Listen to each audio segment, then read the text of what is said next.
Ladies and gentlemen, Celeste Davis is going to attempt to purchase an avocado on her very own. With no language skills, she doesn't even know how to say avocado. Abeve kasame ati jula kanfo ati tuabu kanfo.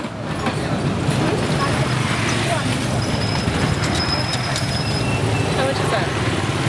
You failed.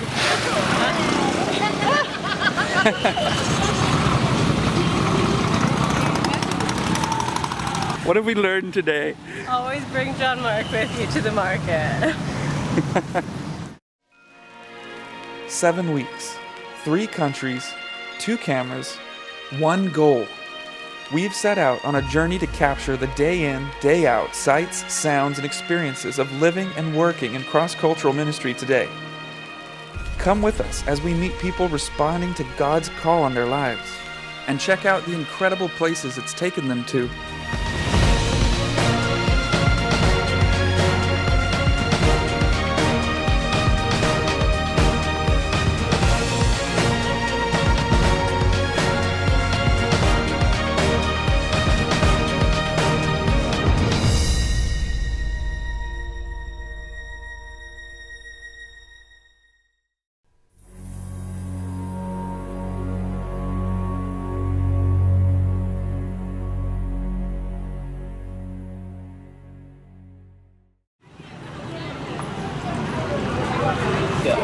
After a week in Bobo with Orly, and over 6 weeks on the road, we were finally headed to our last destination, a very special place for me. Let's go to Ndodola. When we first planned this trip, coming to Burkina wasn't even part of it. And yet everything came together at the last minute for us to make it here. And not just that, but for us to be able to visit the church in Ndodola, the village I grew up in, for Easter Sunday. Ndodola is a Nanargay village. It's pretty big, but it still doesn't have the conveniences of a city like power or plumbing. Things change slowly here, and I was reminded of that when we stepped off the bus and it felt like I had never left. It was really great to be able to walk through the village again and greet old friends I hadn't seen in years.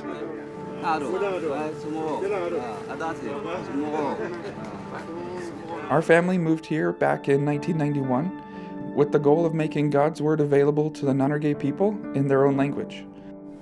Here we are in Ndodola, typical West African village. So it's been over 20 years that my family has been invested in this village.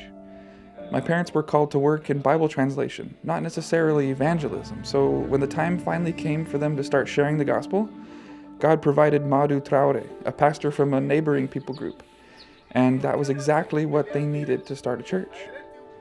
Ne nanandorola kaseka alaka kumafo ani ajara ne kosebe ka obarake ani ne dusukadi mino tumbea ka alaka barake inafo Yusuf Jan ka baso ofane ne kumbe kani kaneke barake nyoy ani dugumogo fana o dusukadi ni anka barai mo sona alaka kuma.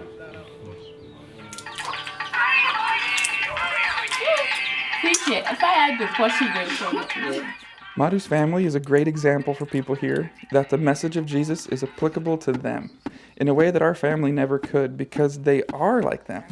And we got a chance to experience that firsthand as Pastor Madu hosted us at his home for our time in Ndodola.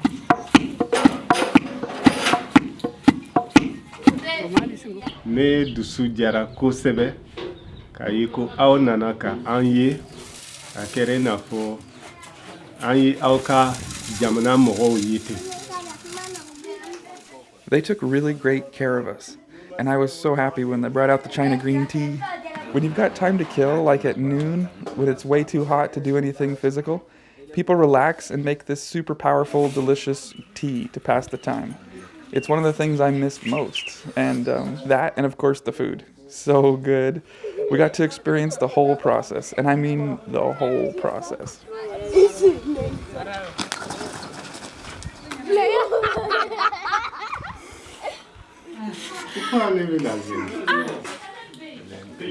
My parents weren't there while we were in Burkina this time. They were actually back in California on furlough, visiting churches and family.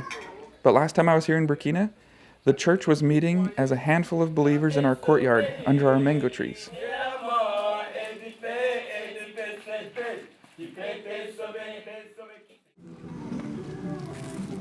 Coming back 7 years later to find a huge church and to find out that 19 people are ready to be baptized here this Easter.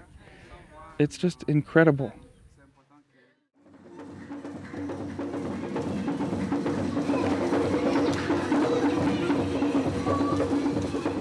Having spent so much of my childhood here and knowing that my parents have dedicated their lives to this place and to these people, to be able to see the fruit of all those years of work, preparation, and prayer,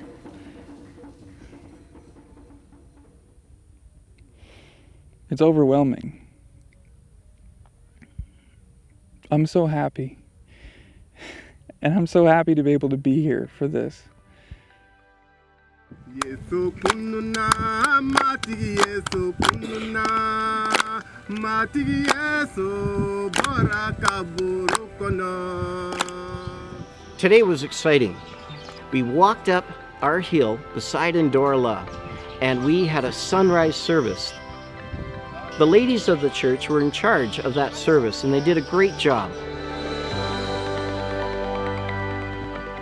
Following that, we came down and we all joined together inside the church for our Sunday morning service with special singing added. And we were just so excited to be able to do that here. And today, the church was full. We had over 250 people present today. And what was even more special, of course, today is that we had a baptism. 19 believers were baptized today. Ubatizera kaira ku usona Yesu ma. Ani ulara la ku Yesu kera ukamatiki. Ani ubafe kaira mohola. Utafe ka dugu.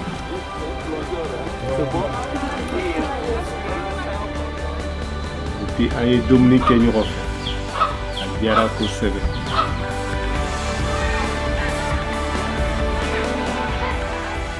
An a fait mieux parce que an est mis sur à la fin. Nous retiens ma bé au maçon. Donc, ni antara amseka alaka kufo. Hale mi Yesu kusor amseka udeme ka fanga so. Taranye.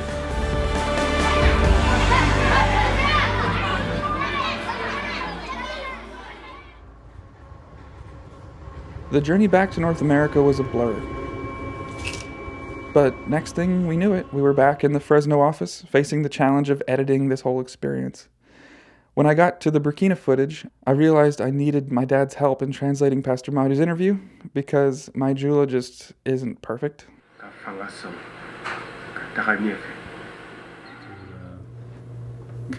Go straight ahead, to advance, move on, and go, how do you say that, improve. So every time you say it, it's like you're limiting. Going Yefe means Yefe is forward. Everything just is straight ahead from there on out. You know, the two of us are from such radically different cultures, communities, races of people, experiences. But what we have in common is that we have really found treasure in God. So what we're trying to do is help those first believers to do what Madu's doing, which is to go. He said, go. Me being gone right now, looking at him there doing what he's doing, I'm beginning to see that. So I feel like God has really succeeded at creating an effective, transforming, multiplying mission work. So the ultimate goal for you is to be irrelevant. Irrelevant. I want to be irrelevant, but I want them to always know, just like you see in the New Testament, I want them to always know that these believers who came out there and helped them get this stuff, that they're not gone. So we're trying to, at this stage, we're trying to transition into more of that business that, like Paul, you see in Paul's letters or Peter, when they're writing to people and saying, we're watching you and we care about you. I look at him and I think about the growing church community and I say, there's a lot I can still do that they need help with, especially with more translation and developing resources that they can use. When I go back now, it'll be the first time that the local Mennonites are saying, get this done. Do this. And I couldn't be any happier about that. Next time on This Is Why We Go. And as we set out to film this, I think our intentions changed from wanting to capture what mission is to really experiencing it in a whole new way that we never got to experience before. And seeing God on such a big scale, a global scale, has been a huge blessing.